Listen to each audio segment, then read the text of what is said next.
weathering the storm. Ahead on Grow, how farmers are coping in a year when the best many will do is break even. And while corn farmers say the nation's renewable fuel policy doesn't go far enough, soybean growers are pleased with the prospects for biodiesel. We'll explain. You go outside, you take care of your calves, you make sure that they're all happy and healthy. And then meet our farm youth of the month. She bought her first cattle when she was just a kid. Now she's involved on a global scale. Straight ahead on NTV's Grow.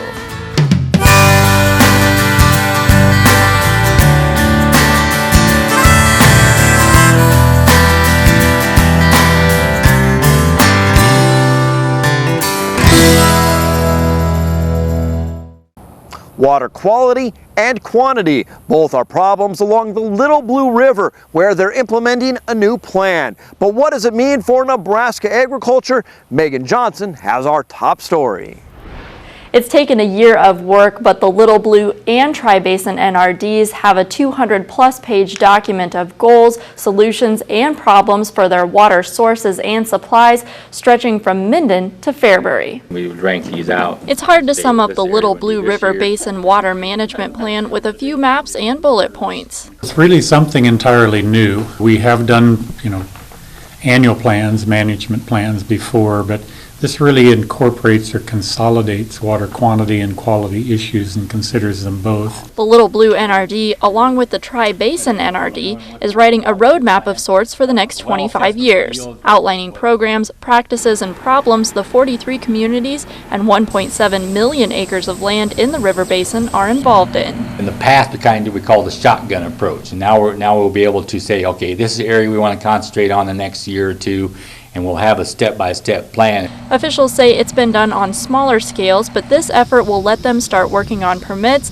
and to find money for projects, possibly tapping into the state's water sustainability dollars for big items in the future. A lot of the funding through the watershed program probably will come in the form of environmental trust funds or what is called the 319 water quality funds from DEQ, because a lot of the practices we'll be looking at will be focusing on water quality. There are a few projects on the horizon already, such as stabilizing riverbanks, creating a program to assess older wells, surveying farmers on their practices, and working with communities on drinking water issues.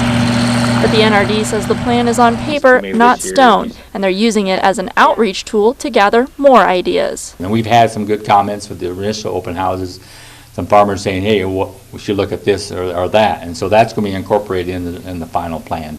The NRDs have 2 more open houses scheduled, one Monday evening in Deschler and the other Thursday afternoon in Minden. And we'll have that plus more information on the plan in this story at Nebraska.tv. A new industry report says sales of tractors are up nearly 20% over a year ago.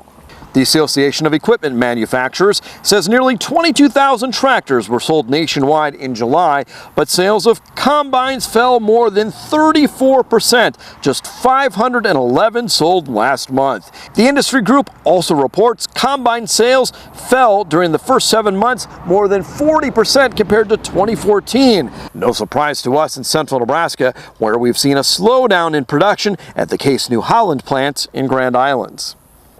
Corn is king here in central Nebraska, but soybeans also play a vital role. Unfortunately, commodity prices are low for both. We caught up with some experts to talk more about the current situation. Farmers may be taking in millions of dollars this year, but may not make a dime. Expenses, in many cases, may outweigh profits.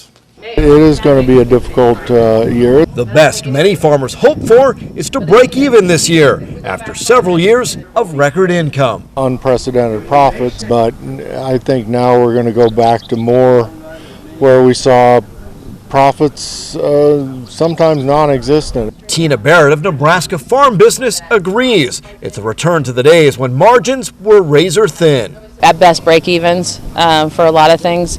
Certainly maybe looking at some net worth losses and using some of that net worth that's been built in the last few years. She says no one's ready to start throwing the word crisis around. Farmers had time to prepare before the markets bottomed out. We've been knowing these margins are going to narrow, and so hopefully, everybody's made good decisions when things were good, improving their financial position, and then tightening the belt a little bit this year. Experts say diversity is good to spread the risk, and one crop in particular is growing in more central Nebraska fields.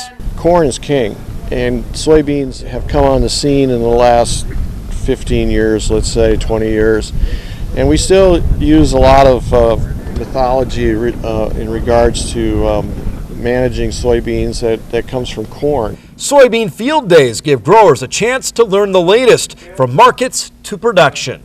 Have these projects out here so that we make the Nebraska farmer the most efficient farmer of producing soybeans. Efficiency is one thing Lon Bone is counting on, using technology to keep costs down and yields high. It'll be less of a shotgun approach and more of a scalpel approach. Experts say it's time to have difficult conversations, but still maintain that farm optimism. It's certainly an occupation where you just have to trust and have a little faith that things are going to work out. Again, experts say it's good news that we went into this downturn coming off of those record prices, so hopefully farmers can withstand some tougher years. Crop production will likely rise in the state this year, but be down nationwide. Nebraska's corn production will increase 3.8% to 1.66 billion bushels. Overall, the USDA says things will slip just a bit nationally, with pretty significant declines in Illinois. And on the weekly crop report, 77% of Nebraska's corn is currently rated good or excellent. Similar numbers for soybeans. And in Kansas, the government's first corn production forecast of the season also anticipates a good harvest. The National Ag Statistics Service projects the state's corn production in Kansas at 570 million bushels, 1% up from last year. Corn yields are forecast at 152 bushels an acre in Kansas, up 3 bushels from a year ago. We will have more on how those recent yield predictions are impacting market numbers later in the show. The words fee increase typically turn people away, but dry bean growers in the western part of the state say not only do they need it, they want it. NTV's Melissa Newman has our story. Did you know that dry beans are Nebraska's third largest export? Would you be more surprised to hear that beans from right here are being used to make food globally?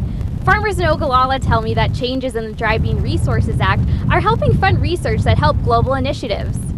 Yeah, that is very cool. When you walk down the grocery aisle in the grocery store and you see those products that you grew in the bag.